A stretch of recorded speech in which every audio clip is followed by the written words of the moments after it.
The documents slide across the mahogany table, and they're addressed to Devon, not me. My name isn't on the letterhead. It's not on the contracts. It's not anywhere on the papers that represent 15 years of my work, the business I built from nothing while my brother was still figuring out how to show up on time. I'm sitting in the conference room of Thompson & Associates, the company my father founded, the company I've been running since he retired 5 years ago. My mother is here. My father. And Devon, looking like he just won the lottery. His fingers already reaching for the pen to sign documents he doesn't fully understand. Everyone avoids my eyes. My father clears his throat. We thought it was time for a transition, he says carefully. Devon's been showing real initiative lately. Showing initiative. He means Devon showed up to 3 meetings and smiled a lot. I grip the edge of the table, feeling the smooth wood beneath my palms. The room is silent except for the sound of Devon's pen scratching across paper. I can hear my heartbeat in my ears, a steady, angry rhythm that tells me something. This was planned long before tonight. They discussed this without me. The realization hits differently than I expected. It's not the shock that hurts. It's the deliberate nature of it. They sat down and talked about phasing me out. About what my future would look like without the business that defined my entire adult life. How long have you been planning this? I ask, my voice steady despite the chaos inside me. My father hesitates. That hesitation is everything. I stand up slowly, pushing my chair back with a soft scrape that somehow sounds like a gunshot in the quiet room.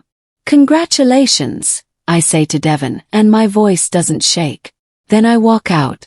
I come back the next morning because leaving would be admitting defeat, and I'm not ready for that. Devon is at my desk.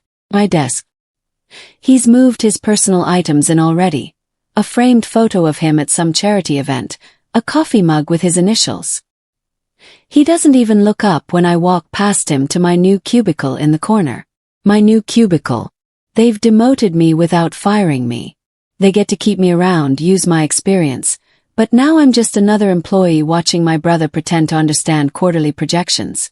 The strategy is so calculated that I almost have to respect it. I sit at my new desk and stare at the blank computer screen. The cubicle walls are thin, which means I can hear everything. Every phone call Devon takes. Every time he laughs at a joke he doesn't understand because he's trying to fit into a role that was never meant for him. The family dinner happens on Friday. I force a smile through the entire meal while my hands tremble under the table. My mother keeps touching Devon's arm, squeezing it like she's proud of him for existing. She's wearing her good jewelry, the pearls she saves for important occasions. My father nods along as Devon talks about his vision for the company, which is basically everything I've been doing for 5 years, now filtered through his mouth. I really want to thank Mom and Dad for believing in me, Devon says, raising his glass. And I want to honor the hard work of our team. The hard work of our team. He says it like he contributed something. Like he was there at midnight recalculating spreadsheets. Everyone clinks glasses. They're glowing. They're happy. They're proud of my replacement. I stay silent throughout the meal, and I watch Devon relax. His shoulders drop. He stops checking for signs of resentment. Silence makes him careless. And carelessness creates mistakes. That's when I decide. I'm going to let him believe he's won. Let him think this victory is permanent. Let him settle into comfort while I observe everything he does. Let him become so comfortable that he forgets to cover his tracks. I start staying late. Not visibly. Not in a way that screams, I'm gathering evidence. I stay late because everyone expects me to. The company files are still accessible to me. My security clearance hasn't been revoked. Maybe they forgot, or maybe they think I'm too heartbroken to care. I'm not heartbroken. I'm awake in a way I haven't been before. Every nerve is firing. The first thing I notice is the signature on the Henderson contract. It's dated 3 days before Devon officially took the position. Someone forged it. Either him or someone helping him cover something up. Then there are the deadline projections. I spent 6 months building the timeline for the Morrison expansion project. I consulted with vendors and reviewed capacity reports. But in Devon's version, the deadlines are pushed back by 4 months with no explanation. Investors are going to notice that. And blame is being quietly redirected. There's an email chain where the supply chain manager questions a shipment delay. In the original version, that delay was my responsibility. But in Devon's version, my name has been removed. The timestamp has been changed. I save all of it. Screenshots, originals, everything. I create a folder on my personal laptop that will eventually become my insurance policy. Devon is standing on numbers he doesn't understand, and the foundation is already cracking. He just doesn't know it yet. Each fraudulent signature adds another brick to the wall that will eventually crush him. 2 weeks pass, and I start hearing the story differently. The database restructuring was a team effort, Devon says in a meeting, but I really pushed the vision forward. The database restructuring was my project. I did it alone, working until 2 in the morning for 3 weeks straight. I refactored code. I rebuilt our entire infrastructure from the ground up. But everyone nods. No one corrects him. My past contributions vanish from conversations like they never existed. When clients call asking about the Henderson account, Devon explains the strategy like he developed it from scratch. When the board meets to discuss the Morrison expansion, my name comes up once, as someone who helped with some initial groundwork. I designed the entire roadmap. I created the feasibility studies. I built the financial models that made the expansion possible. I watch this happen in real time, and I don't correct anyone. Not once. That's the hardest part. Staying silent when every cell in my body wants to stand up and scream. That was me. I did that. But I don't. I smile and nod and take notes. I stop correcting them and something shifts in the room. People stop waiting for my input. They stop looking at me when decisions are made. I become invisible. It's strategic erasure, and I'm letting it happen on purpose. My silence is a weapon I'm wielding carefully, deliberately, with precision. The more invisible I become, the more confident he grows. The more confident he grows, the more careless he becomes. And the more careless he becomes, the easier it will be to expose him later. I find out about the board meeting on Wednesday when Angela from accounting mentions it casually in the hallway. Big plans for next quarter, she says, not realizing I didn't know about the meeting. There was a board meeting. Without me. Without my presence or input or permission. My father called it. Devon presented the new direction. My mother nodded along. Strategic decisions were made, the kind I should have been part of. They call it streamlining. What they mean is cutting me out completely. What they mean is reorganizing everything so that I have no voice in the direction of the business. I ask my father about it that evening. He's in his home office going through emails. He doesn't look up when I walk in. About the board meeting, I say. His eyes dart to mine for just a second. Yes. I wasn't invited. He sets down his pen. Takes a moment. We wanted to make sure Devon felt ownership of his decisions, he says. Having you in the room might have undermined that. Like my presence is a threat to my brother's confidence. I see, I say quietly. That's when I decide to document everything.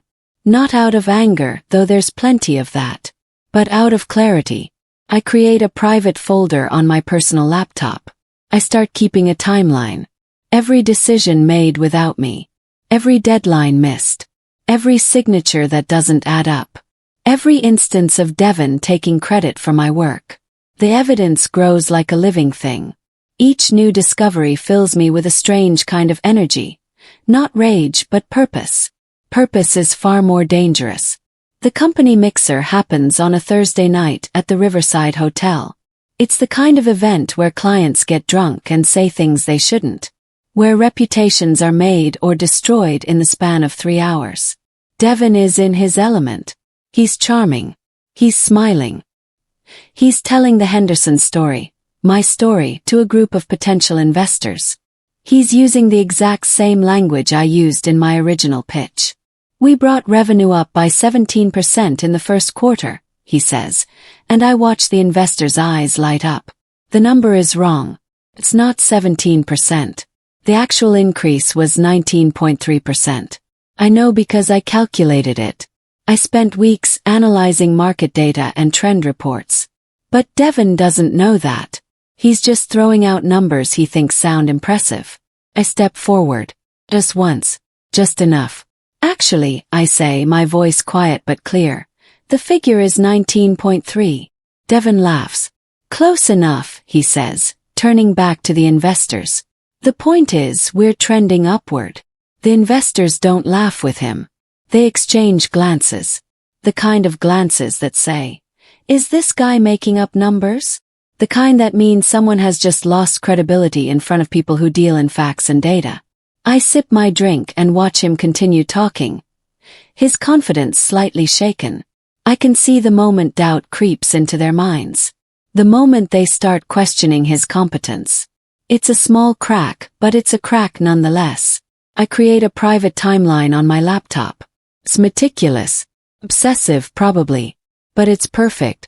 Emails, screenshots, projections, approvals. Everything is dated. Everything is sourced. Every discrepancy is highlighted in red, with notes explaining what the correct information should be. I use different color coding systems to organize different types of fraud. The document is over 40 pages long. I add to it every week. New fraudulent signatures. New missed deadlines. New instances of Devon taking credit for work that bears my fingerprints all over it. The Morrison expansion project has 3 major components, all designed by me, all now attributed to Devon's innovative vision.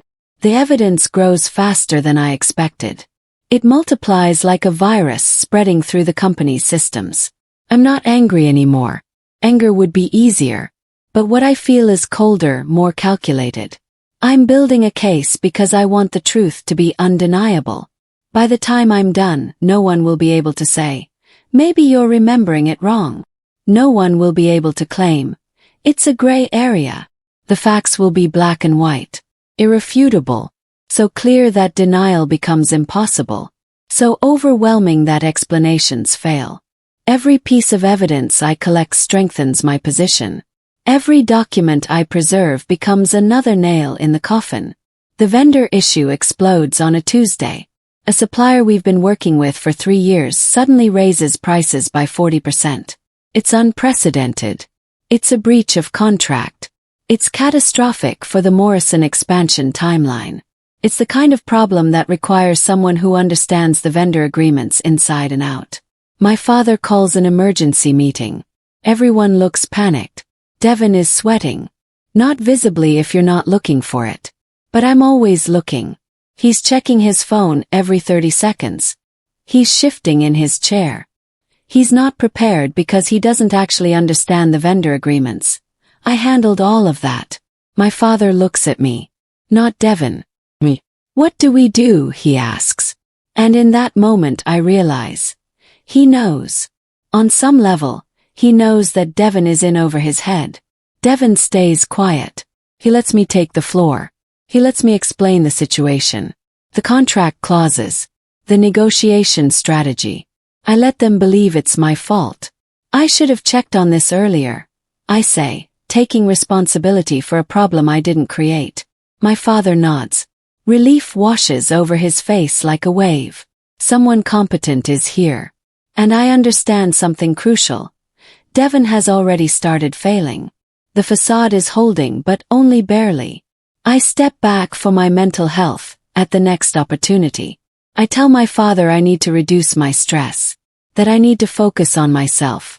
He accepts it without argument, because I've just proven my indispensability by solving his crisis. Devon steps fully into my role, without my guidance, without my safety net. Without anyone watching over his shoulder to correct his mistakes before they become disasters. Now he owns the consequences. Every failed decision, every missed deadline, every problem becomes his responsibility to solve. The pressure will mount. The mistakes will accumulate. And he won't have me to bail him out. I transition to a consulting role. 3 days a week. Flexible hours. It allows me to step back while technically remaining employed. What it really does is give me access without responsibility. Have no official duties. No one can blame me for failures because I'm not directly involved. But I can see everything Devon does. Every mistake.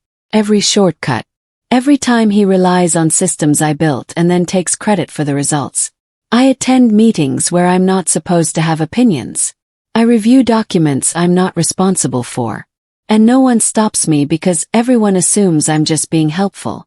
The Morrison expansion project moves forward, but it's moving slowly. The vendor issue isn't fully resolved. The timeline I created is slipping. Deadlines are being missed. And because Devon is officially in charge, those missed deadlines are now his responsibility. My parents don't blame him publicly. But I notice the change in their eyes when they look at him. The doubt is creeping in. The confidence is fading. They're starting to realize that maybe promoting him was a mistake. Maybe they've made a terrible error in judgment. Patient. Patience is the weapon no one teaches you to use. It's more powerful than anger. More effective than confrontation. Patience lets you wait for the moment when someone else reveals their own guilt. It lets you sit back and watch as your enemy destroys himself through his own incompetence. Patience is the art of controlled waiting, of strategic silence, of knowing exactly when to strike. 3 months into Devon's full authority, he misses a critical compliance filing. It's not a small thing. It's a regulatory requirement. It's the kind of deadline that, when missed, generates penalties. Financial penalties. Potential legal consequences. My father calls me at home. His voice is tight. Controlled but barely. The Morrison filing, he says. It was supposed to go in last week. Close my eyes. I already know about this. I've been watching it happen. I've watched Devon push the deadline back twice. I've watched him tell my father it was submitted when it wasn't. I see, I say. Can you fix it? Always the same question. Can I fix it? I can try. What went wrong? Devon says the data you provided was outdated. He's been trying to work with what he had, but he says the projections weren't clear. The projections I created. The projections I spent 6 months perfecting. The projections that were crystal clear. I still say nothing in my defense. Fix the filing. Takes me 4 hours. I have to rebuild the entire projection from scratch. By the time it's submitted, I have 7 pages of documentation showing exactly where Devon went wrong. More importantly, I have documentation showing that my original data was accurate. That the outdated information was outdated because he didn't update it. That he failed to do the most basic part of his job. I save that documentation too. It becomes another piece of the puzzle. Another brick in the wall that's being constructed brick by brick. Methodically, deliberately. The wall is almost complete now. Here's where things get dangerous. I discover that the company secured a risky loan. $5 million at a higher interest rate than we should have paid. The terms are aggressive. It's the kind of loan you take when you're desperate or stupid. Devon is both. When I dig into the application, I find my old projections, the ones I created, the ones that should have been used to determine loan eligibility. But they've been altered. Numbers are changed. Growth projections are inflated. Revenue predictions are bumped up by almost 30%. My signature is still on the original document. But my name has been removed from the altered version. The alterations were made months after I transitioned to consulting. The dates on the documents prove that. My work remains, but my name is gone. My responsibility is implied. My authenticity is stolen. The lender is going to want a review. An independent review. And when they compare the projected numbers to the actual numbers, they're going to realize something is very wrong. They're going to see that the application contained false information. They're going to demand explanations and accountability. They're going to want to know who approved the false numbers and why. Former colleague calls me. Christopher, who used to work in the finance department before taking a job at another firm. Something's wrong, he says without preamble.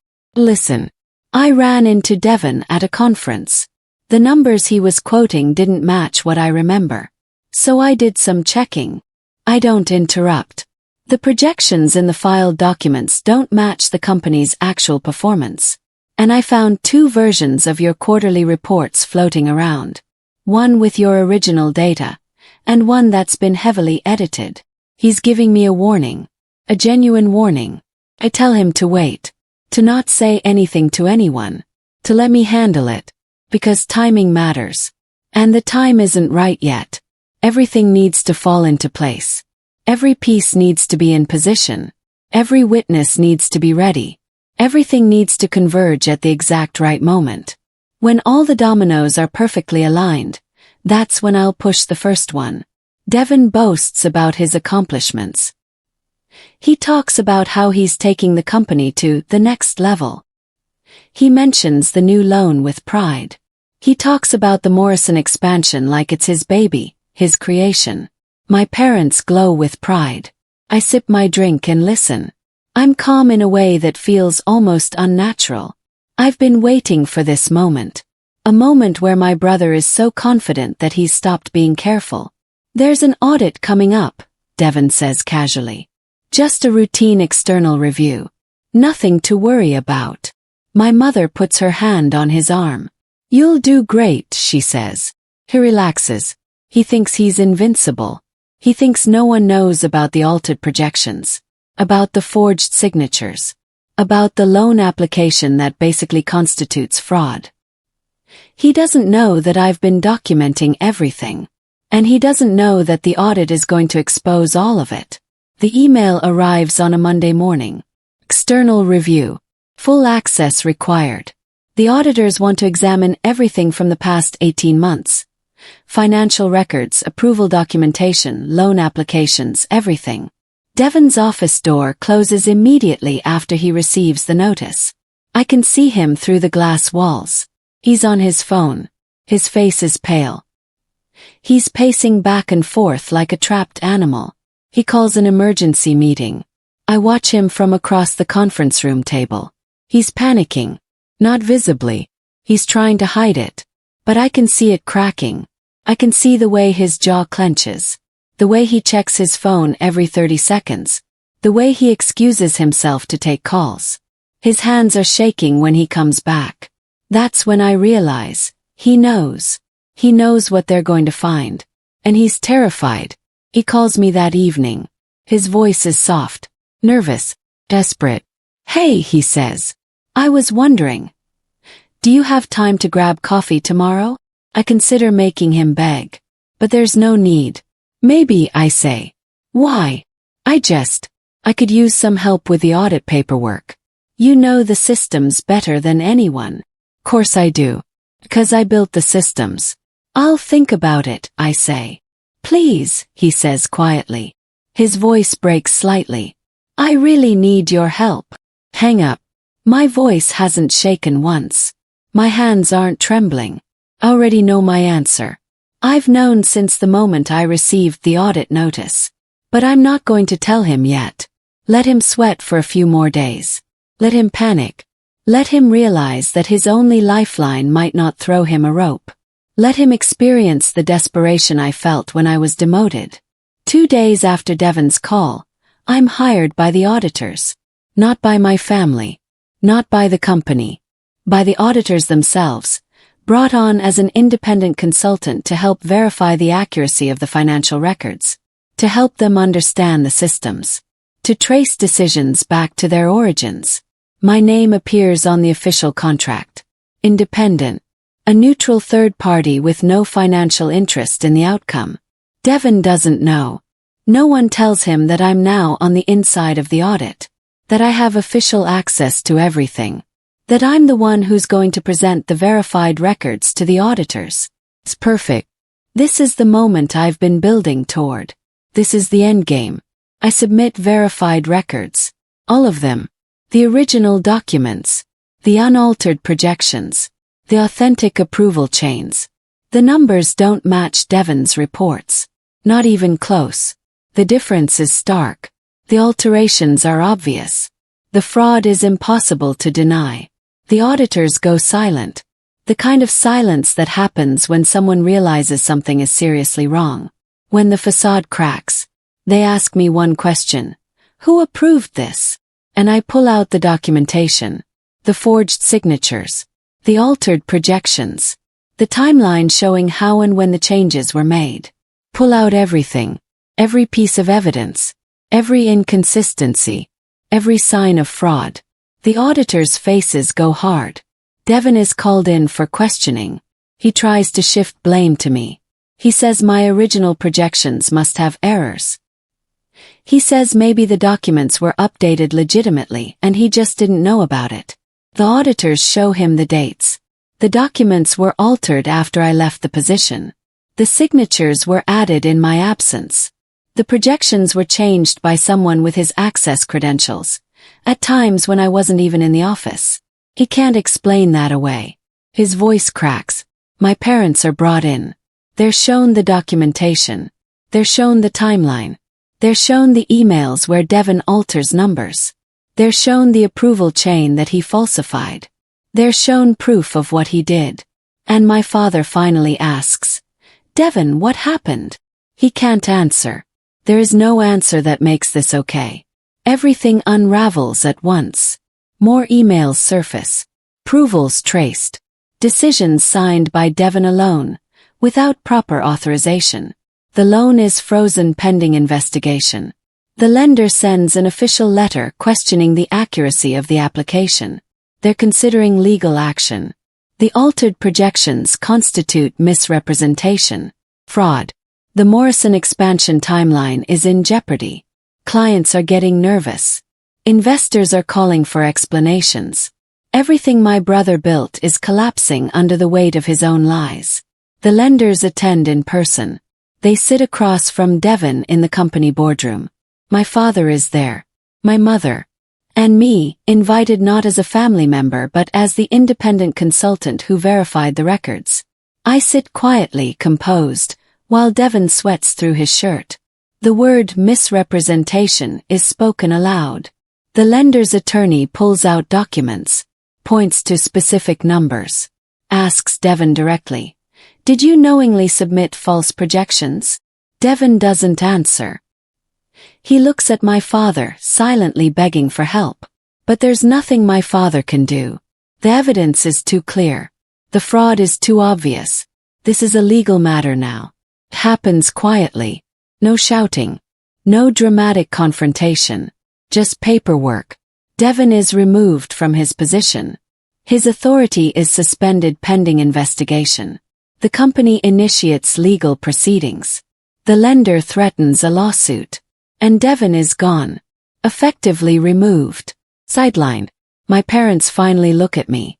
They look at me like they're seeing me for the first time. Like they're realizing what they did. What they sacrificed. My mother cries. Not for Devon. For not seeing me. "I'm sorry," she says, and her voice is breaking. "We were so blind." My father can't meet my eyes. He's ashamed. "What you did for this company," my father says quietly. "What you sacrificed. We should have known." They offer me my place back. They say it like it's a gift. But I'm not the same person who left that conference room months ago. I don't take my old job. I decline the position as CEO. I don't go back to the way things were. The way things were enabled Devon to take credit for my work.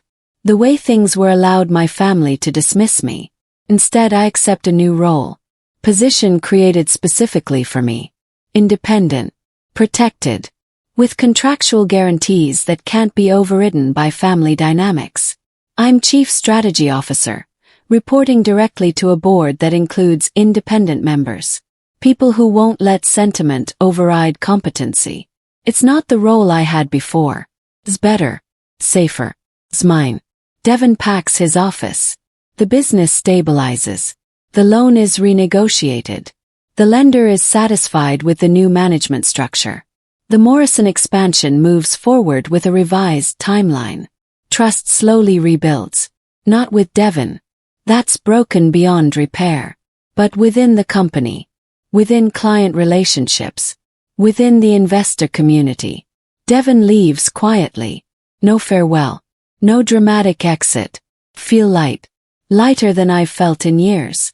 I walk out one evening calm and free. The company is stable.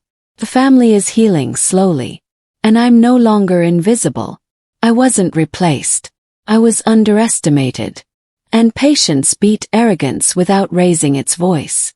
Because here's what I learned. Revenge isn't about taking something back. It's not about proving you're better or smarter. It's about letting someone prove they never deserved what they took in the first place. Sometimes the most powerful thing you can do is step back and let the truth emerge on its own. Let the lies catch up with the liar. Let the systems you built expose the fraud happening within them. The greatest victories aren't won through confrontation or anger. They're won through strategy, documentation, and the simple act of allowing someone to bury themselves in their own mistakes. I chose the path of patience, and it delivered more than revenge ever could. It delivered justice.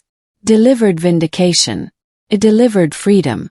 The real power lies not in destruction, but in reconstruction. Not in tearing someone down, but in building yourself up so high that their fall becomes inevitable. I didn't need to shout about my accomplishments or demand recognition. My work spoke for itself when the moment came to verify the truth. Walking away was never surrender. It was the ultimate strategic move. I walk into the evening and I don't look back.